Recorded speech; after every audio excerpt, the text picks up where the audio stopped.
Hello, good morning दोस्तों। समाधान classes के यूट्यूब चैनल पर आपका हार्दिक स्वागत और अभिनंदन। आज अपन राजस्थान के करंट अफेयर्स से जो भी अपनी डेली डोज की क्लासें चल रही है उसमें बात करेंगे। 19 जनवरी 2025 को जो भी राजस्थान से संबंधित करंट अफेयर्स हैं उनके बारे में। उससे पहले आपके लिए जो मैं रोज़ एक क्यूज़ लेके आता हूँ उसका आपके जो भी आंसर मिले हैं उनके बारे में अपन चर्चा कर लेते हैं। तो कल मैंने आपको पूछा था वर्तमान राज्य महिला आयोग की अध्यक्ष कौन है। वर्तमान में राजस्थान में महिला आयोग की अध्यक्ष कौन है। ये इस प्रकार के जो भी अध्यक्ष हैं सभी बोर्डों के वो पूछे जाते रहते हैं एग्जामों में। बहुत अच्छा प्रश्न था।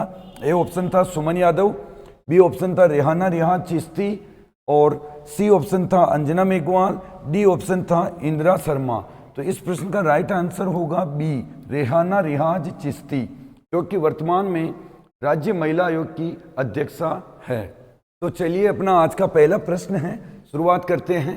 इस बार नई दिल्ली में गणतंत्र दिवस पर होने वाले समारोह में वायुसेना के परेड कमांडर की भूमि की जिम्मेदारी कौन निभाएंगे। बहुत अच्छा प्रश्न है, आने वाले सभी एग्जामों के लिए बहुत उपयोगी प्रश्न।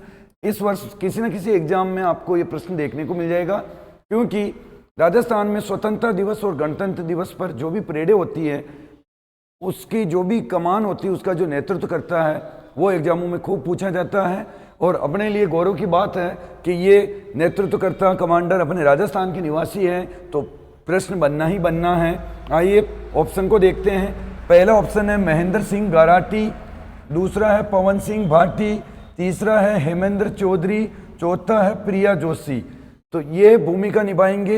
ए ऑप्शन राइट होगा इसका, ए महेंद्र सिंह गाराटी, जो कि राजस्थान में यदि आपको निवासी पूछे तो ये झुंझुनू के निवासी हैं। राजस्थान में जिला निवासी पूछे तो झुंझुनू के पास में एक गांव है पठाना गांव, पठाना गांव के निवासी महेंद्र सिंह गाराटी, जो कि गणतंत्र दिवस पर होने वाले वायुसेना के परेड कमांडर के रूप में भूमिका निभाएंगे। आइए इनके बारे में और देख लेते हैं अपन। ये रहे आपके सामने महेंद्र सिंह गणतंत्र दिवस पर होंगे वायुसेना के परेड कमांडर। बहुत अच्छी बात है, निवासी पूछे झुंझुनू के जिले के पठाना गांव निवासी महेंद्र सिंह वायुसेना के होने वाली परेड के कमांडर नियुक्त किए गए हैं। तो ये रहे आपके सामने चर्चित चेहरा, याद रखिएगा। अगले प्रश्न की ओर बढ़ते हैं अपन। आज का अपना अगला प्रश्न है donate to a school. Donate to a school कार्यक्रम के तहत प्रदेश के सरकारी स्कूलों के लिए दान देने में कौन सा जिला प्रदेश में सबसे अव्वल रहा। राजस्थान में सरकार के द्वारा एक कार्यक्रम चलाया जा रहा है ताकि सभी सरकारी स्कूलों को वित्तीय सहायता पहुंच सके, बच्चों की देखभाल, बच्चों के जो भी मदद है भामाशाहों द्वारा, उसके लिए डोनेट टू ए स्कूल कार्यक्रम चलाया गया राजस्थान शिक्षा विभाग द्वारा। तो उसमें इस वर्ष कौन सा जिला प्रथम स्थान पर रहा। ए ऑप्शन है जयपुर रहा, डूंगरपुर रहा, नागौर रहा या भीलवाड़ा रहा। तो इसमें अपना आंसर होगा B option, Dungarpur. Dungarpur donate to a school कार्यक्रम के तहत सरकारी स्कूलों में दान देने के लिए प्रथम जिला बनकर अपने सामने उभरा है। इसके बारे में भी और देख लेते हैं। ये रहा आपके सामने fact. Donate to a school कार्यक्रम प्रदेश के सरकारी स्कूलों के लिए भामाशाहों ने किए 65 लाख से अधिक आर्थिक सहयोग। दान देने में डूंगरपुर जिला सबसे अव्वल रहा तथा सिरोही जिला सबसे पिछड़ा रहा। तो आपको ये बात ध्यान में रखनी है, यहाँ से भी कभी कभी इस टाइप के प्रश्न एग्जाम में बन जाते हैं। अगले प्रश्न की ओर बढ़ते हैं अपन। हाल ही में एशिया में सबसे ज्यादा शिकारी पक्षी राजस्थान के कौन से 2 स्थानों पर पाए गए हैं। एक सर्वे हुआ है जिसमें पूरे एशिया महाद्वीप में शिकारी पक्षी 2 स्थान ऐसे हैं राजस्थान के जहां पाए गए हैं। तो उन दोनों स्थानों का नाम पूछा है। पहले ऑप्शन में है जोधपुर के केरन डंपिंग यार्ड व बीकानेर के जोहड़बीड़, बीकानेर के जोहड़बीड़। दूसरा ऑप्शन है चंबल उद्यान कोटा व सज्जनगढ़ उदयपुर में। तीसरा है सरिस्का अभ्यारण्य अलवर व बेसरोडगढ़ चित्तौड़गढ़ में। चौथा है इनमें से कोई नहीं। तो इस प्रश्न का राइट आंसर होगा A option. A option right होगा। जोधपुर के केन डंपिंग यार्ड व बीकानेर के जोड़बीट कंजर्वेशन रिजर्व, इन दोनों जगहों पर राजस्थान में सबसे ज़्यादा शिकारी पक्षी पाए गए हैं, जो कि एशिया महाद्वीप में सबसे अधिक हैं। इसके बारे में और देख लेते हैं अपन। प्रवासी परिंदे जोधपुर के केरू डंपिंग यार्ड तथा बीकानेर के जोड़बीट में एशिया में सबसे ज़्यादा शिकारी पक्षी राजस्थान में इन दो जगहों पर पाए गए हैं। तो ये बात आपके लिए इम्पोर्टेंट हो सकती है। किसी भी एग्जाम में करंट जीके का आजकल कोई दायरा नहीं रहा है। किसी भी एग्जाम में किसी भी टाइप का प्रश्न आपको पूछा जा सकता है। तो आप ये नहीं समझे कि ये किस टाइप के प्रश्न आ रहे हैं, कुछ भी बन सकता है, तो ध्यान में रखिएगा। अगला प्रश्न है अपना, राज्य में फ्लाइट ट्रेनिंग सेंटर कहाँ खोला जाएगा? ये भी बहुत अच्छा प्रश्न है। ये भी आपको पूछ सकते हैं। राजस्थान में उस जगह का नाम बताना है हमें जहाँ फ्लाइट ट्रेनिंग सेंटर खोला जाएगा। फ्लाइंग स्कूल अलग चीज़ है, ये ट्रेनिंग सेंटर अलग चीज़ है। तो ऑप्शन देखते हैं अपन। तापरा भिलवाड़ा में, बी ऑप्शन है सूरतगढ़ श्री गंगानगर में, सी ऑप्शन है तलवाड़ा बांसवाड़ा में, डी ऑप्शन है सांगानेर जयपुर में। तो इस प्रश्न का राइट आंसर होगा सी, तलवाड़ा बांसवाड़ा में प्रदेश का फ्लाइट ट्रेनिंग सेंटर खोला जाएगा। इससे पहले राजस्थान में ये ट्रेनिंग सेंटर किशनगढ़ अजमेर में है। तो ये भी आपके लिए महत्वपूर्ण बात है। और इसके साथ और भी जो महत्वपूर्ण तथ्य हैं उनकी ओर बढ़ते हैं अपन। ये flight training centre rising Rajasthan summit हुआ, उसी के तहत इसे खोलने की मंजूरी दी है। उसी में जो भी एमओयू हुए उसके तहत दिल्ली की जो कोई कंपनी है वो इस ट्रेनिंग सेंटर को खोलने जा रही है। इसके साथ साथ आपको याद हो तो बजट 2024 और 25 में राजस्थान में 3 स्थानों पर किशनगढ़, झालावाड़, हमीरगढ़ में फ्लाइंग स्कूल खोले जाने की घोषणा की गई, जिसमें से मैं आपको और बता दूं, हमीरगढ़ भिलवाड़ा में वित्तीय मंजूरी भी मिल चुकी है और बहुत जल्द यहां आपको फ्लाइंग स्कूल देखने को मिलेगा। राजस्थान का पहला flying school, flying training centre, Rajasthan का पहला flying training centre Kishangarh Ajmer में है और दूसरा खुलने जा रहा है जो मैंने बता ही दिया आपको, तलवाड़ा बांसवाड़ा में। अगले प्रश्न की ओर बढ़ते हैं अपन। आज का अपना अगला प्रश्न है, दिसंबर 2024 तक राजस्थान का पवन ऊर्जा क्षमता में देश में कौन सा स्थान है? किसी भी एग्जाम में देखेंगे अपन तो यहां से फैक्ट आंकड़ा एक उठाया जाता है। पवन ऊर्जा, सौर ऊर्जा, जो भी ऊर्जा टॉपिक रहता है वहां से करंट से टच करता हुआ एक प्रश्न हमेशा आता है। और ये इस टाइप का प्रश्न तो काफ़ी देखने को मिलता है। और वहाँ देर देते हैं कि भाई दिसंबर 2024 तक राजस्थान का पवन ऊर्जा में कौन सा स्थान रहा। तो इसमें देखते हैं अपने ऑप्शन।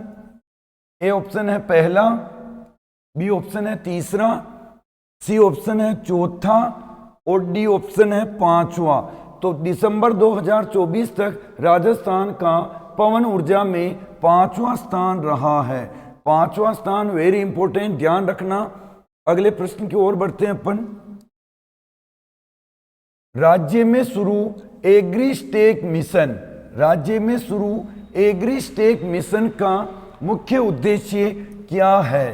राज्य में अभी एक मिशन शुरू किया है भजनलाल सरकार के द्वारा, तो उसका हमें जो भी उद्देश्य है सरकार का वो पूछा है।